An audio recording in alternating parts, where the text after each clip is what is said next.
Hola a todos, soy Jon Hernández y aquí me tenéis una semana más con el vídeo de noticias de inteligencia artificial. Esta semana es una semana tremenda porque lo que ha pasado ya es importante, pero lo que va a pasar también lo es mucho. Tenemos muchas noticias de Google y OpenAI principalmente, que parece que están dominando sin ninguna duda esta carrera de inteligencia artificial, pero también tenemos información muy importante sobre empresas que están reportando resultados de programas piloto de inteligencia artificial que han aplicado, como por ejemplo el BBVA. Además tenemos un montón de noticias sobre legislación y gobernabilidad de la inteligencia artificial, donde estamos viendo cada vez más la aceleración de Estados Unidos. Así que tenemos un vídeo cargadito, pero como digo, esta semana va a ser bastante fuerte porque mañana vamos a estar en directo reportando lo que pasa en el Google I.O., el evento más grande de inteligencia artificial de Google, donde nos van a presentar todas las novedades y se rumorea que podría salir algún pelotazo bastante gordo. Así que vamos a empezar por esto, pero no os perdáis mañana el directo, que será a las 6:30 de la tarde, porque el evento empieza a las 7.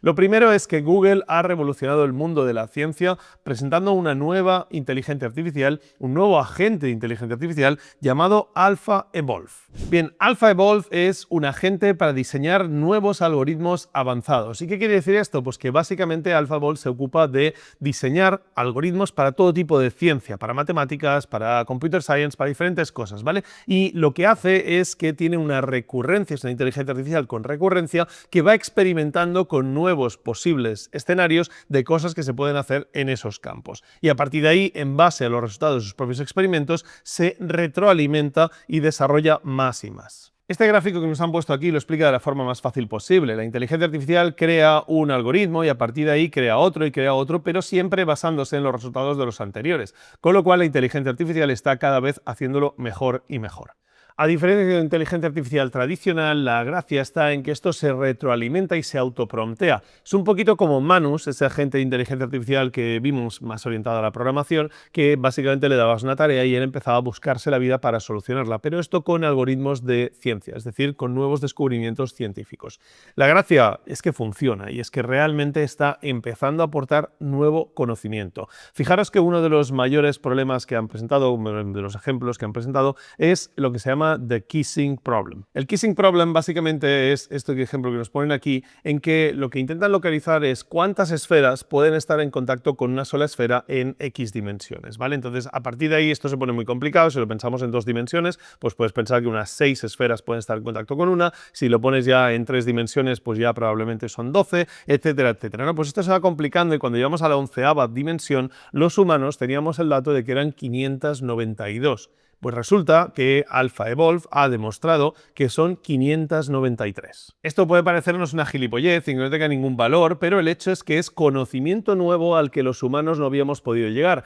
En el documento también nos ponen muchas otras soluciones de aplicaciones que han utilizado con esto para demostrar sus capacidades, pero la realidad es que lo que estamos teniendo es de repente un nuevo sistema que es capaz, en este caso un agente de inteligencia artificial, que es capaz de aportar nuevo conocimiento a la humanidad basado en cosas que nosotros ya sabíamos, pero que no éramos capaces de llegar a esas conclusiones. Esto abre las puertas a miles de opciones de evolución científica y nos encontramos en que esa falacia o esa mentira de que la inteligencia artificial lo único que hace es copiar y pegar información o que lo único que hace es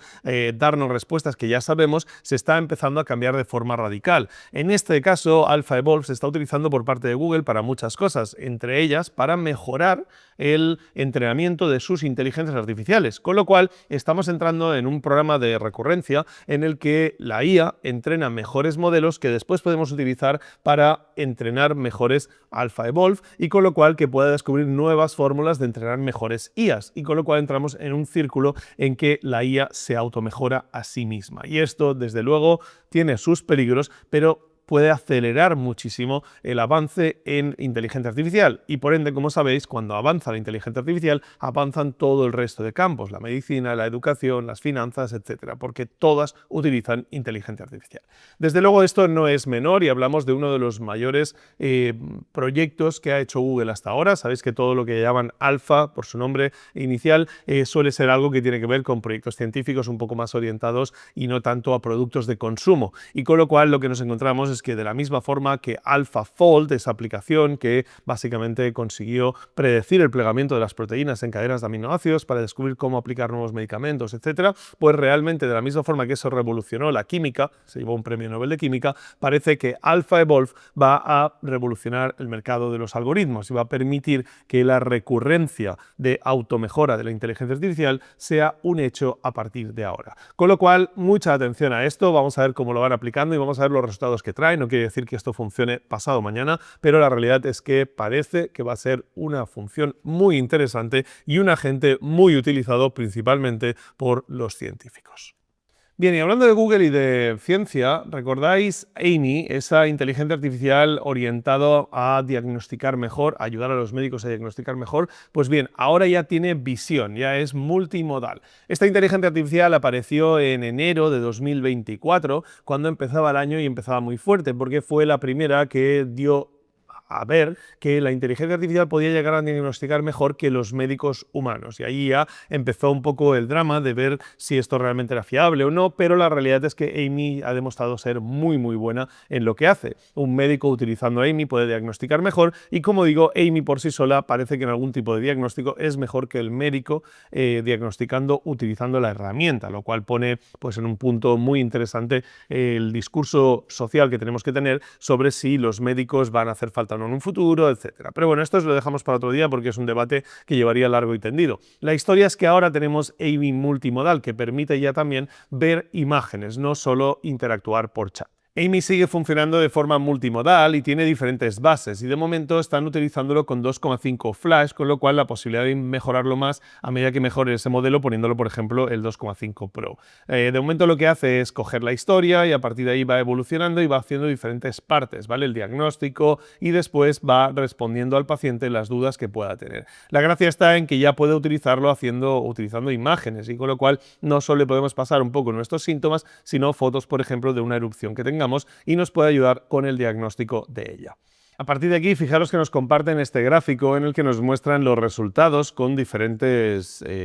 tipos de diagnóstico, y podemos ver que Amy supera al médico en prácticamente cualquiera de ellos, con lo cual realmente es una herramienta muy potente que tenemos que tener muy en cuenta. Si queréis más información, os dejo por aquí toda la presentación de Google sobre ello y podéis buscar toda la información. También la han publicado en la revista Nature. Otra de las cosas que se ha presentado esta semana es la tercera edición del Máster de Inteligencia Artificial que yo dirijo junto a Big School y que está avalado por la Universidad Isabel I. Un máster de inteligencia artificial de forma transversal que te puede ayudar a aumentar tu productividad. El máster empieza el día 23, con lo cual solo tenéis hasta el día 22 para apuntaros. Si queréis información sobre lo que incluye y qué tipo de cosas podéis aprender con este máster, tenéis un link en la descripción que deberíais pulsar para pedir que os llamemos y os expliquemos si este es el producto adecuado para vosotros. Si realmente queréis aprender inteligencia artificial, queréis poneros al día y queréis sacarle provecho a esta ola de la IA, os recomiendo muchísimo que os apuntéis a este máster, en que en 3 meses pasamos de gente que no tiene necesariamente ninguna idea, porque el nivel con el que partimos es desde cero,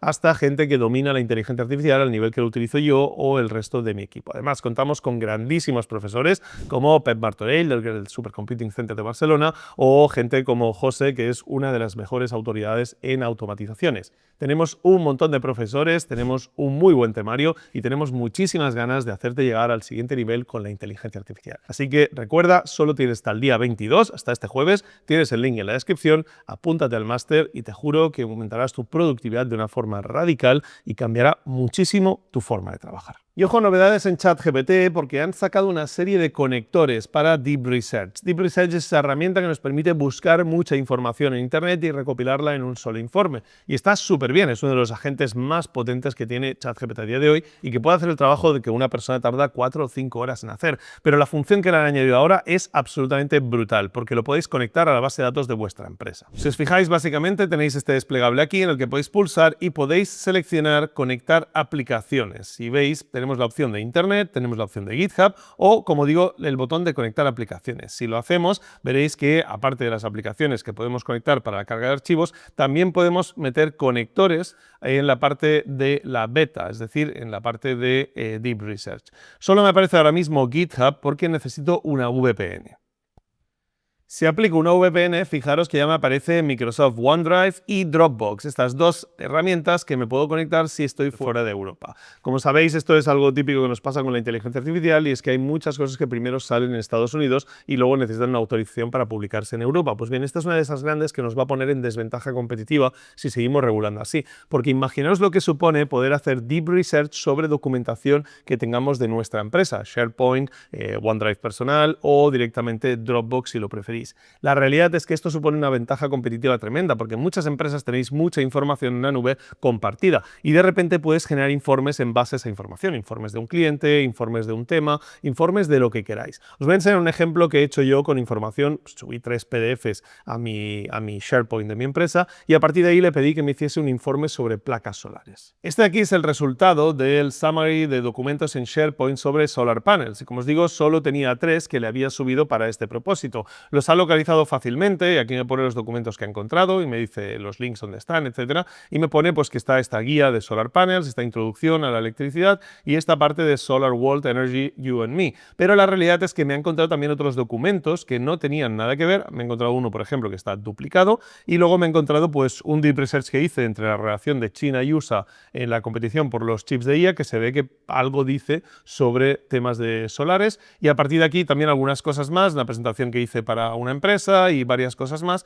que he encontrado que tienen menciones, es decir, más allá incluso de lo que yo sabía que tenía en mi servidor de documentos, esto ha encontrado información relevante. A partir de ahí se ha creado un informe basado solo en esos documentos y que no utiliza Internet, sino que simplemente utiliza la documentación de mi empresa. Esto supone que en cualquier momento le podemos preguntar lo que queramos a nuestra documentación de la empresa. De momento solo funciona con Deep Research, solo funciona con informes, pero imaginaos lo que será poder chatear contra nuestras bases de datos, pues es algo que está a la vuelta de la esquina gracias a este tipo de conectores de ChatGPT.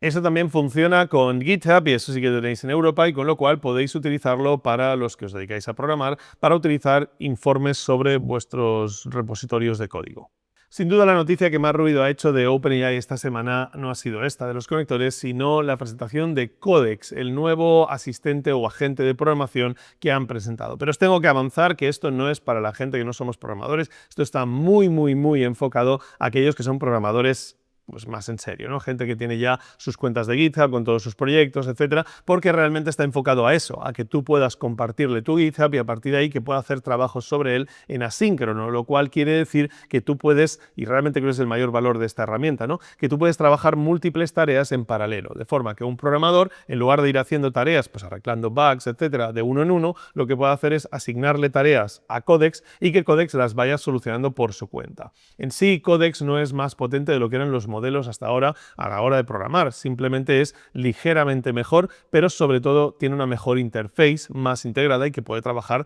de forma asíncrona y en paralelo, con lo cual le puedes asignar múltiples tareas y esperar que las vaya acabando a medida que tú vas haciendo y eso consume sus propios recursos en sus ordenadores en la nube. Si queréis ver un poco más de información sobre esto porque os gusta la programación y si sois programadores deberíais echarle un vistazo, está este artículo donde han publicado un poco de qué va esto de Codex, pero ya os digo que si no sois programadores os lo podéis saltar perfectamente porque no hay nada interesante para los no programadores. Y ahí es donde creo que la han cagado desde OpenAI, aunque me huelo que esta semana podría venir la segunda fase, que viniese esa plataforma más orientada a los no programadores, es decir, algo orientado al vibe coding, algo tipo Lovable, tipo Bolt, en el que tú le des un prompt en lenguaje natural y te crea aplicaciones que luego puedas subir a ese GitHub, por ejemplo, y a partir de ahí Codex pueda seguir trabajando sobre ellas, mejorándolas o cambiándolas. Me da la sensación que lo que le falta a Codex es una forma de poder iniciar esos proyectos sin tener ni idea de programación y creo que eso tendría muchísimo más mercado. Sinceramente no entiendo para qué 500 millones de usuarios de ChatGPT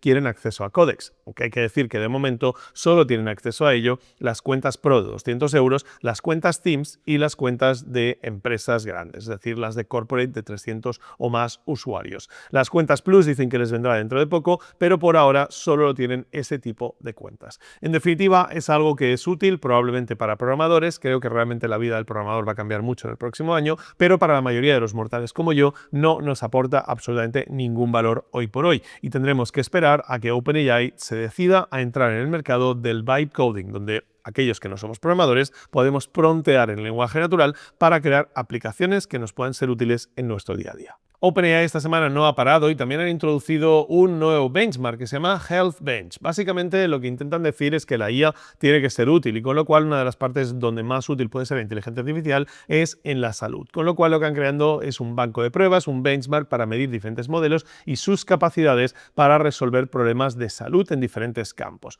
Lo han hecho juntándose con médicos de más de 60 países y con muchos proyectos que han hecho, como 5.000 conversaciones reales, para poder evaluar qué tal responden estos modelos de inteligencia artificial. El modelo básicamente está testeado en un montón de diferentes campos de medicina y con un montón de diferentes resultados, y a partir de ahí lo que hacen es intentar darnos una visión global, que además afecta a todo el mundo, como veis aquí en la gráfica, pero sobre todo lo que quieren es conseguir una evaluación muy global de medicina y no solo en algo concreto. Aquí está lo interesante, que sería un poco ver cuál es el resultado de los diferentes modelos, y O3 de OpenAI es el que mejor puntúa en este benchmark. Es curioso porque no siempre OpenAI, cuando saca un benchmark nuevo, su modelo es el que mejor puntúa. Hemos visto en muchas ocasiones que Claude superaba a OpenAI en sus propios benchmarks, pero en este caso es O3 el que gana y sorprendentemente Grok 3 es el de segunda posición. A partir de ahí tenemos Gemini 2.5 Pro en tercera y de ahí vamos cayendo, donde vemos por ejemplo el modelo de Llama casi al final de todo, prácticamente a la altura de GPT 3.5 Turbo, lo cual es sorprendente teniendo en cuenta que es el mejor modelo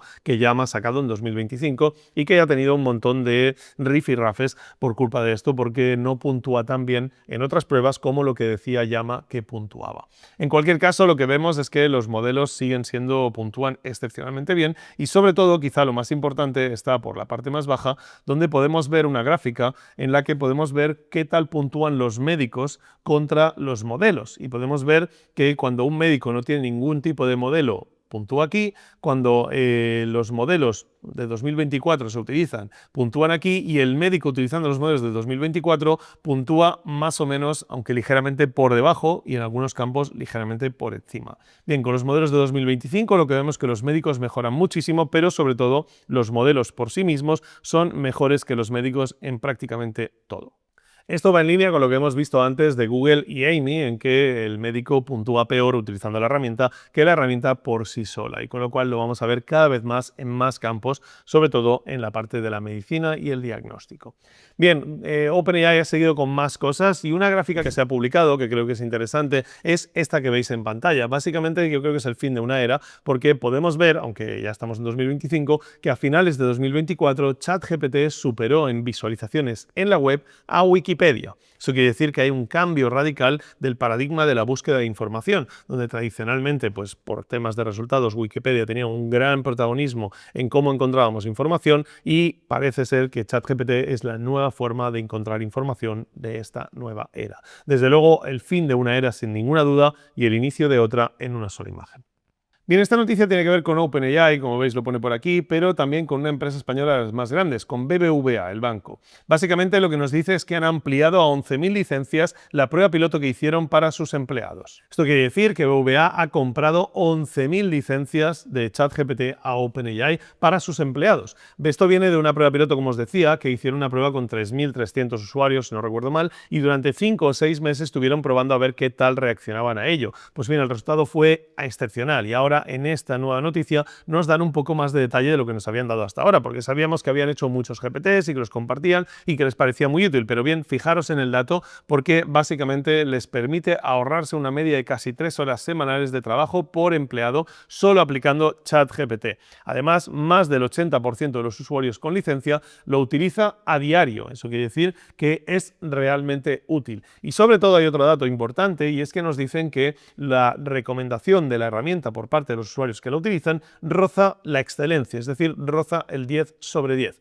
Eso quiere decir que los usuarios básicamente no solo lo usan a diario, no solo se ahorran tiempo de trabajo, sino que además creen que le va a ser útil a otros compañeros, y con lo cual, bajo la gran demanda que ha tenido dentro de BBVA este requisito, lo que han hecho es ampliarlo a 11.000 licencias ya, aunque es cierto que BBVA tiene muchísimos más trabajadores, pero de momento 11.000 licencias más que van a pagar a OpenAI para poder utilizar los GPTs. ¿Y qué es lo principal, como digo, que utilizan dentro de este proyecto? Pues los GPTs personalizados. Pensar que ese grupo piloto generó cerca de 3.000 GPTs entre unos y otros y que compartían entre ellos para poder hacer diferentes cosas de traducción, diferentes cosas de análisis, etcétera. Pero es que los GPTs personalizados, llevo diciendo desde el día en que salieron hace ya casi año y medio, que son realmente la herramienta que más aumenta vuestra productividad en la empresa y realmente una de las cosas que más tenéis que aprender a utilizar, porque muy poca gente que tiene ChatGPT utiliza los GPTs personalizados y realmente son muy útiles. Si queréis más información sobre el programa que hicieron y cómo están avanzando, os dejo el link por aquí en la descripción, que también incluye explicaciones de unos hackatones que estuvieron haciendo. Otra de las grandes empresas que siempre ha defendido el uso de inteligencia artificial y además con OpenAI ha sido la farmacéutica Moderna. Pues bien, nos presentan ahora una noticia bastante importante y es que han fundido dos puestos directivos, el de recursos humanos, el departamento de personas, y el de tecnología, es decir, de IT. Básicamente, la misma persona va a dirigir ambos departamentos, convirtiéndolo en un nuevo departamento y curioso, se lo han dado a la persona que antes dirigía recursos humanos. Si os fijáis, esta es la noticia, básicamente por qué Moderna ha fundido en su departamento técnico y su departamento de recursos humanos. Básicamente lo que se han dado cuenta es que lo que hay que hacer es diseminar qué cosas va a hacer la IA y qué cosas vamos a hacer los humanos, y con lo cual hay que fusionar esos dos departamentos en algo que le han llamado Chief People and Digital Technology Officer, es decir, el que manda tanto en personas como en tecnología. Como os digo, me parece un movimiento bastante lógico teniendo en cuenta hacia dónde está yendo esto y la cantidad de problemas que nos vamos a encontrar en la parte del departamento de personas, porque obviamente habrá pues trabajos reemplazados, trabajos automatizados y muchas cosas más. Pero a la vez lo que sí que me doy cuenta es que muchas empresas están intentando dejar colgar la estrategia de inteligencia artificial de los departamentos de IT. Y no digo que sea malo, en muchas empresas lo están haciendo muy bien, pero la realidad es que IT es el que tiene el mayor marrón con esto de la inteligencia artificial por integrarlo dentro de los servicios, por temas de compliance, etcétera, y realmente son los que normalmente suelen ser un freno porque necesitan tiempo para poder desarrollarlo. En cambio, a veces la empresa necesita que esto se mueva más rápido y cuanto más push hay desde arriba a la inteligencia artificial, más rápido se puede mover IT. Con lo cual, a mí no me parece nada mal que se delegue en personas, pero por otro lado nos encontramos muchas veces que los departamentos de personas están muy involucrados con el personal, tienen mucho que ver con, oye, pues esta gente tiene una serie de derechos adquiridos, etcétera, y con lo cual también pueden ser un freno a ciertas cosas. Yo lo que recomiendo normalmente, en todas las empresas en las que voy a formar, es que creen una nueva división que sea de integración de la inteligencia artificial, una especie de IA manager, ¿no? Si queréis llamarle, que sea una persona que se ocupe básicamente de intentar hacer que en todos los departamentos se esté utilizando la inteligencia artificial, y creo que eso realmente es el futuro y por dónde va, y que esa persona va a tener mucho poder dentro de la empresa, pero tendrá que tener acceso a todos los departamentos. En definitiva, para mí, el orden, si tenéis una empresa y queréis decir cómo aplicar la inteligencia artificial, una de dos, colgarlo de una pata propia y que sea alguien que se dedique puramente a eso. Si no podéis hacer eso, no queréis hacer eso, colgarlo quizá de recursos humanos y en cualquier caso, si no, pues colgarlo de IT. Pero realmente cada empresa será un mundo y lo que tenemos que buscar es quién es la persona más capacitada para ayudarnos, sobre todo aquella persona que tenga más visión de la inteligencia artificial. En definitiva, si queréis más sobre esto, tenéis aquí el artículo y, por cierto, esta es la nueva directora de Personas y Tecnología en Moderna, la farmacéutica. Y seguimos con empresas que han aplicado la inteligencia artificial porque algo que os comenté la semana pasada se está haciendo muy viral y está empezando a suponer un problema. Y se trata de Klarna, la fintech europea de más de 2.000 millones de dólares, que en su día anunció que se cargaba 700 puestos de Customer Service sustituyéndolos por una inteligencia artificial. A partir de ahí, Sebastian, que es un poco el CEO de esta empresa, ha sido siempre muy pro IA y ha estado muy cerca de OpenAI y ha sido uno de los adalids de pues, ese argumento de que la IA se va a llevar trabajos por delante. Hace unas semanas, de hecho fue en febrero yo creo, Sebastian publicó un tuit diciendo que se habían dado cuenta que en la época de la inteligencia artificial el valor de la conexión humana era súper importante y con lo cual que iban a volver a tener atención al cliente humana para algunos de sus clientes. Y ese mensaje revolucionó las redes. Realmente en ese momento no se hizo tan importante, pero hace una semana Bloomberg hizo un artículo sobre ello diciendo que esta gente se había equivocado y que estaba reculando. Pero la realidad es que no está exactamente así la cosa. El artículo, la verdad es que no da mucha información, pero hay que tener un poco de contexto sobre de dónde viene esto y por qué viene esto, y sobre todo alguna aclaración que ha hecho el mismo CEO Sebastian. La historia está en que Klarna está a punto de hacer una IPO, es decir, una apertura al mercado público, y con lo cual probablemente a nivel de Public Relations están intentando conseguir una imagen mejor, y con lo cual esa imagen de que es una empresa que se va a cargar todos los empleos del mundo igual no era la mejor para lanzar una IPO. A partir de ahí creo que Klarna también se ha dado cuenta que hay ciertos clientes que van a valorar muchísimo el trato humano y con lo cual hay que darle solución a ello. Pero la realidad es que en ningún momento han dicho que vayan a dejar de hacer esto. De hecho, es más, uno de los números que aparecía en el mismo artículo es que Klarna en su momento tenía 3.000 empleados y ahora estaba rondando los 2.500, porque pensar que esos 700 no eran ni empleados, era un call center externo que tenía en la India. Pero fijaros que en el mismo artículo Klarna también decía que van a estar el año que viene en 2.000 empleados, con lo cual van a despedir a 500 más sin ninguna duda. A partir de ahí, lo que sí que dijo el CEO de Klarna es que iba a crear un nuevo tipo de call center, principalmente basado en relaciones humanas, con gente en un modelo tipo Uber, es decir, gente que pudiese entrar a coger alguna llamada y atenderla de forma puntual. A mí me parece una puñetera locura, porque creo que la atención al cliente es uno de los campos con más formación que requieres, y tener gente freelance que lo haga de vez en cuando quizá no sea la mejor de las decisiones. De hecho, el CEO ha dicho que van a contratar incluso gente que sean fans de la empresa para responder dudas técnicas o dudas de atención al cliente de la empresa. Bueno, al final todo se ha puesto un poco con una marabunta y le han caído hostias a Sebastián por cambiar de opinión, y todo el mundo diciéndole: ves, te has arrepentido, esto ya no es lo que era, la IA es una mierda. Pues bien, tampoco es así, y él ha puesto un tuit que intenta aclarar, pero como os digo, tiene las manos un poquito atadas por ese lanzamiento, por esa salida en bolsa de Klarna. Pero el mensaje yo creo que es bastante claro y dice que él intenta ser siempre equilibrado y consistente,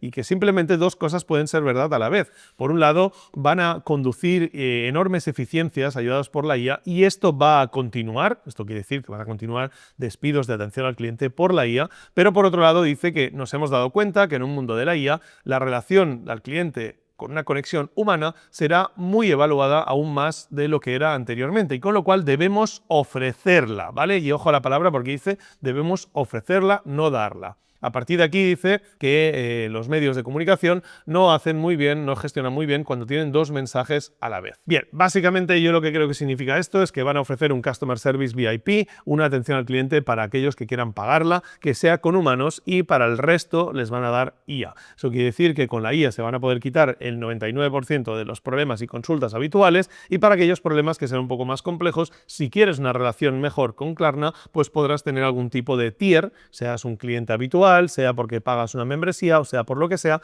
para poder acceder a ese tipo de atención al cliente más humana. No sé cómo va a ser, pero no veo descabellado un mundo en que todo lo que queráis hacer con humanos sea un lujo, sea un VIP. Por ejemplo, hablamos de los médicos mucho en este vídeo, y sí, normalmente los médicos seguramente nos sentiremos más cómodos con que nos atienda un médico humano, a pesar de que los datos nos digan que es mejor que nos atienda la IA, pero la realidad es que pues, somos humanos y nos gustan esas relaciones humanas, con lo cual me parece que vamos a querer eso. Pero lo que va a pasar aquí es que las aseguradoras se van a dar cuenta de que cuando te atiende una IA es más barato para ellos, y con lo cual te pueden ofrecer una prima más económica, mientras que cuando te atiende un médico humano, que cada vez habrá menos, pues será más caro, y con lo cual tendrán que subirte la prima del seguro, y esto pues nos llevará a ese tipo de cliente VIP, donde nos encontramos con que tú pagas tu seguro 100 euros al mes y tienes acceso a médicos IA, y si pagas 300 euros al mes tienes acceso a médicos humanos, y a partir de ahí tú decides con tu bolsillo qué tipo de servicio quieres utilizar. Yo creo que esto va a ir pasando en todos los campos y lo vamos a encontrar de una forma más y más habitual. En atención al cliente dudo de que pase por una membership, dudo que pase porque tengas que pagar, sino más bien que porque los clientes más VIP, los clientes que más consumo tienen, los clientes que más te compran, sean atendidos por humanos, y de eso el resto de la gente normal los atiendas con inteligencia artificial, a menos que tengan un problema más complejo que se escalará al equipo humano. En definitiva, creo que habrá muchísimas actualizaciones en el mundo de atención al cliente, y va a ser uno de los que más vamos a hablar en los próximos años por culpa de la automatización con inteligencia artificial. Bien, y ojo a esta noticia, porque Nvidia le va a vender 18.000 chips de los mejores que tiene, de los Blackwell, a Arabia Saudita. Esto viene derivado de esa noticia que os expliqué la semana pasada, en que parecía que Trump iba a volcar una ley que hizo Biden para que no se pudiesen vender chips a países fuera de Estados Unidos, y con lo cual que estuviese muy limitada la venta. Pues bien, desde el punto de vista de competencia han decidido que si no se los venden ellos, los van a vender los chinos, y con lo cual están abriendo esto, y el primer ejemplo de esto nos encontramos con Nvidia y este acuerdo. Esta semana ha habido una cumbre en Arabia Saudita, ha estado por todo lo alto, donde Trump ha estado ahí con los CEOs más importantes del país, en los que estaba, pues, por ejemplo, Jensen Huang de Nvidia, pero también estaba Elon Musk o Sam Altman, además de muchos otros. El que no fue Tim Cook de Apple, Y Trump se ha ocupado de ponerle un poco a parir, porque después de anunciar este acuerdo que ha hecho Nvidia, Trump ha comentado que tú sí que estabas, la representante Jensen Huang, en ese evento y Tim Cook no estaba. O sea, diciéndolo directamente a la cara que Apple debería haber estado ahí y que van a pillar por no haber estado. Bien, en definitiva, la historia está en que Arabia Saudita va a montar uno de los mayores centros de datos del mundo, van a invertir una puñetera millonada y es que además tienen el dinero, con lo cual nos vamos a encontrar con que se va a hacer una especie de proyecto Stargate también allí. De hecho, el proyecto Stargate va a estar implicado. Sam Altman ha dicho que van a montar proyectos Stargate por todo el mundo, ese proyecto de 500.000 millones de dólares en Estados Unidos, y no sabemos si esos 500.000 millones de dólares van a ser repartidos, pero sí sabemos que van a ser 10 centros en todo el mundo y uno de ellos en Arabia Saudita. Para que os hagáis una idea, el centro que se va a crear en Arabia Saudita, y que supongo que Stargate será parte de ello, pero no el único, tiene una gráfica muy interesante con esta comparativa que podéis ver ahora mismo en pantalla, que nos indica cuál va a ser el tamaño. Y como podéis ver, va a tener 2,5 millones de GPUs de Nvidia, probablemente, aunque AMD también ha sacado tajada de esta y también les va a vender. Esto supone que va a ser el centro de datos más grande del mundo, más grande que Stargate y más grande que Colossus, que es el centro de datos que Elon Musk está creando para su inteligencia artificial. Y ojo porque esto es grave. Esto que veis aquí es una propuesta de ley que se ha hecho del Departamento de Energía y Comercio en Estados Unidos. Si nos vamos a la página 6, vais a ver que hay un párrafo bastante tremendo, que es bastante bestia. Este de aquí que pone 1 in general, ¿vale? Fijaros en este texto porque es absolutamente espeluznante. Dice así: ningún Estado ni subdivisión política del mismo podrá hacer cumplir ninguna ley o reglamento que regule modelos de inteligencia artificial, sistemas de inteligencia artificial o sistemas de decisión automatizada durante el periodo de 10 años a partir de la fecha de promulgación de esta ley. Esto no es una ley de inteligencia artificial, pero es un texto en el que dentro de otra ley están intentando colar una ley que inhabilitaría a todos los estados de Estados Unidos para habilitar ninguna ley y para aplicar ninguna ley que regule la inteligencia artificial durante 10 años. Es muy bestia y realmente mucha gente ha puesto el grito en el cielo porque la realidad es que este documento es infame. Como veis, la ley tiene muchísimas más páginas y trata muchos más temas y solo hay ese párrafo ahí oculto, y eso quiere decir que básicamente la iban a colar si colaba, sin que nadie se la leyese, a ver si esto podía pasar para después poder abogar y decir, oye, no puedes regular esto porque existe este texto que aprobamos hace X tiempo. Pues bien, 10 años me parece un tiempo absolutamente insano para que no podamos hacer ningún tipo de legislación. Y no me malentendáis, yo entiendo la aceleración de Estados Unidos, puedo estar más o menos de acuerdo, pero entiendo cuál es su misión. Pero 10 años, en los tiempos que estamos ahora mismo y a la velocidad que está yendo esto, creo que es una ley que no podemos permitirnos. Es decir, podemos hablar de que, oye, vamos a dar una moratoria de 12 meses, como, pues yo qué sé, para que la gente se adapte, sus sistemas de inteligencia artificial, etcétera. Pero 10 años me parece que es una barra libre absolutamente imposible de aplicar a día de hoy. De hecho, está habiendo mucha resistencia incluso por el propio partido de Trump, diciendo que esto es una concesión absoluta a las tecnológicas. Esto es lo que ha dicho el senador John Hawley, que básicamente ha dicho que es un regalazo a las grandes tecnológicas y que por qué queríamos prevenir a los estados para hacer algo para proteger las leyes del copyright, la información identificable personal y, en fin y al cabo, los datos personales. Realmente es una ley bastante bestia, no creo que pase, pero que la haya intentado colar por ahí me parece bastante temerario. Así que bueno, vamos a ver cómo acaba esto y sobre todo vamos a ver si acaba pasando, porque sería un antes y un después en la aceleración clarísima que el gobierno de Trump está cogiendo en Estados Unidos. Y bien, en Europa parece que también nos estamos dando cuenta que legislar igual tampoco es el camino único y se ha colado una historia en una de las páginas de FAQs, de preguntas frecuentes, del AI Act. Esta página, que es de preguntas y respuestas sobre el artículo 4 de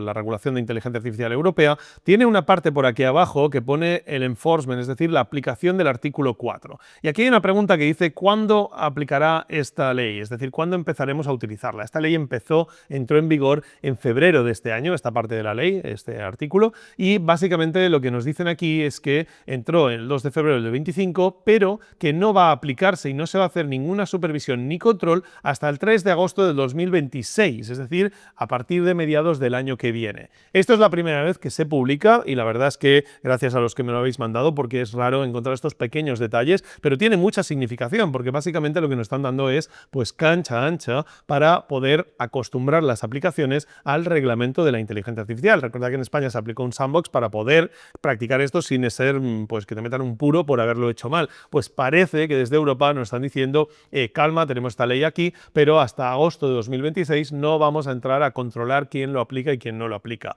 Así que tenéis tiempo para probar y adaptaros a esta nueva legislación. Esto es algo inverosímil hace unos pocos meses, creo que es uno de los síntomas del cambio de rumbo que está tomando Europa en intentar poner menos palos en las ruedas porque ven que la cosa está muy complicada si seguimos ese camino de burocracia y regulación. En definitiva, vamos a ver si esto aplica a otras, pero creo que el AI Act no se va a aplicar en la forma en que existe porque de aquí a 2026 va a haber cambiado tanto el tinglado que el AI Act va a tener poco sentido. Pero en definitiva, desde luego lo que estamos viendo es que en Europa podemos ver un cambio de dirección y que por ahora parece que están intentando suavizar la regulación. Bien, si queréis más información sobre el AI Act, recordad que lo tenéis todo directamente en la página de la Unión Europea, donde nos explican qué es el AI Act y cómo lo utilizan por si alguien no lo ha pillado aún. Bien, y hasta aquí el vídeo de hoy. Voy a apagar el plot para que podáis tener el resumen. Ya sabéis que en el link de la descripción tendréis el resumen que os hace este pequeño dispositivo con inteligencia artificial en texto para que lo podáis consumir fácilmente mientras vayáis donde no podéis estar escuchando audio. Y recordar que esta semana es la última para apuntaros al máster de inteligencia artificial que hago con Bixpool en la Universidad Isabel I. Si queréis apuntaros tenéis hasta el día 22, tenéis en el link de la descripción toda la información que necesitáis y podéis preguntar, que os demos una llamada para explicaros en qué consiste y si es útil para vosotros. Para lo demás, dejadme cualquier consulta por aquí abajo y lo respondemos cuanto antes y nos vemos en el próximo vídeo. Chao familia.